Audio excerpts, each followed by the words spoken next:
Example यहाँ पर हम लेंगे स्विमर्स का।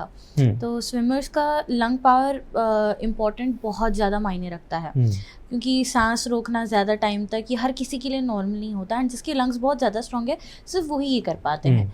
तो कई बार नॉट ऑल स्विमर्स बट 100 में से 2 स्विमर्स ऐसे रहेंगे जिनको थोड़ा सा प्रॉब्लम होता है लंग्स में ब्रीथिंग स्टॉप करने का। तो क्या ये भी एक तरीका है जिसके थ्रू लोग ये पहचान सकते हैं कि उनके लंग्स हेल्दी है या नहीं? बिकॉज कई बार इंस्टाग्राम पे भी ट्रेंड्स ऐसे आते हैं to hold your breath and till the mean time आप rough idea, you will get a rough idea. उसको ही सिम्टम कहते हैं ना। सो अब अगर 1 फ्लोर 2 फ्लोर चढ़ा तो दम नहीं चढ़ना चाहिए, राइट। अगर आप 1 फ्लोर चढ़े तो भी दम चढ़ रहा है, बात भी नहीं कर सक रहे, उसका मतलब क्या है?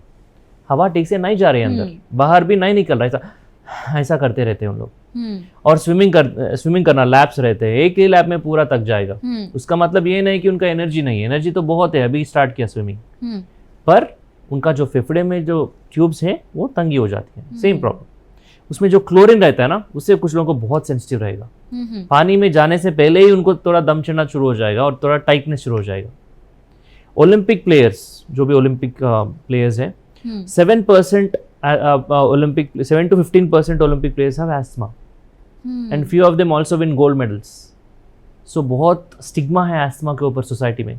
मेरे को एस्थमा है बोल के बताना बहुत शेमफुल का लगता है पेशेंट्स को, पर ऐसा प्लेयर्स भी है। डेविड बेकहम है, फुटबॉल प्लेयर, उनको एस्थमा है, सो ओपनली ही uses inhaler. So when there is a problem, don't hide from the problem.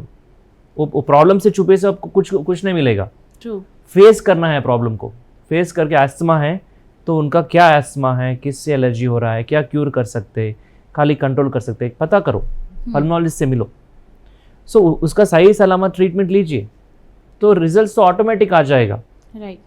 And अगर सीवियर एस्थमा जैसा कुछ प्रॉब्लम्स है, उसके लिए सेपरेट इंजेक्शंस भी है, खाली इनहेलर्स ही नहीं, जिससे वो बहुत तक कंट्रोल होता है। सो मैंने जैसा बोला, बहुत सारा टाइप्स का एस्थमा है। सो जिससे प्रॉब्लम हो रहा है, ट्रिगर्स, उससे दूर रहे।